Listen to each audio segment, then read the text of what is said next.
Lal Salaam present theatres లో run అవుతుంది.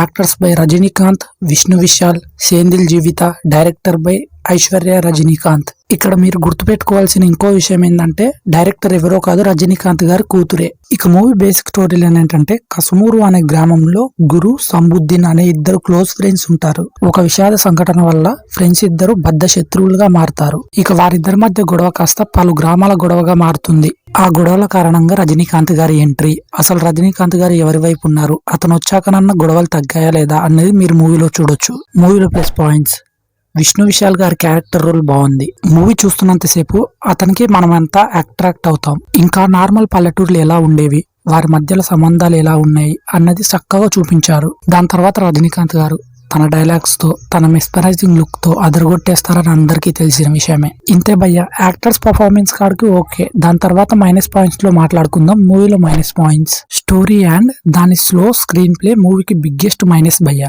Director madam audience కి ఏది కాన్వెంట్ చేయాలనుకుందో అది చూపించడంలో దెబ్బతింది భయ్య. అంతేకాక స్టోరీ లైన్ కూడా కొత్తగా లేకపోవడం. మనం చాలా సినిమాలో చూసిన రొటీన్ స్టోరీ లైన్ కనిపిస్తుంది. సినిమాలో ఎమోషన్ సీన్స్ ఆడియన్స్ కి అంతగా కనెక్ట్ కాకపోవడం అండ్ వైలెన్స్ కి తగ్గ బ్యాక్గ్రౌండ్ స్కోర్ కూడా లేకపోవడం. ఇది యాక్చువల్ గా కోలీవుడ్ మూవీ కదా భయ్య, తెలుగు డబ్బింగ్ కూడా అంత బాగా అనిపించలేదు భయ్య నాకు. ఇక టెక్నికల్ విషయానికి వస్తే రైటర్ కమ్ డైరెక్టర్ గా మూవీని డిస్ప్లే చేసే విధానంలో ఐశ్వర్య రజనీకాంత్ గారు ఫెయిల్ అయ్యారు. సినిమాటోగ్రఫీ బాగుంది, ప్రొడక్షన్ వాల్యూస్ కూడా మూవీకి తగ్గట్టే ఉన్నాయి. మొత్తం మీద Lal Salaam movie actors performance బాగున్నప్పటికీ రొటీన్ స్క్రీన్ ప్లే, డల్ గా సాగే స్టోరీ ఆడియన్స్ ని ఆకట్టుకోదు. ఇంకా స్టోరీకి తగ్గ కరెక్ట్ రైటింగ్ లేకపోవడం. ఓవరాల్ మూవీ చూసాక నాకు అస్సలు అర్థం కాని పాయింట్ ఏంటంటే మ్యూజిక్ డైరెక్టర్ వచ్చేసి ఏఆర్ రెహమాన్ గారు అంత దరిద్రంగా బ్యాక్గ్రౌండ్ స్కోర్ ఎందుకు కొట్టాడో ఏంటో. ఇంకా సాంగ్స్ బెటర్ గా ఉన్నాయా అని మీరు ఎక్స్పెక్టేషన్ పెట్టుకోకపోవడం మంచిదని నా ఒపీనియన్. ఇది guys Lal Salaam movie review.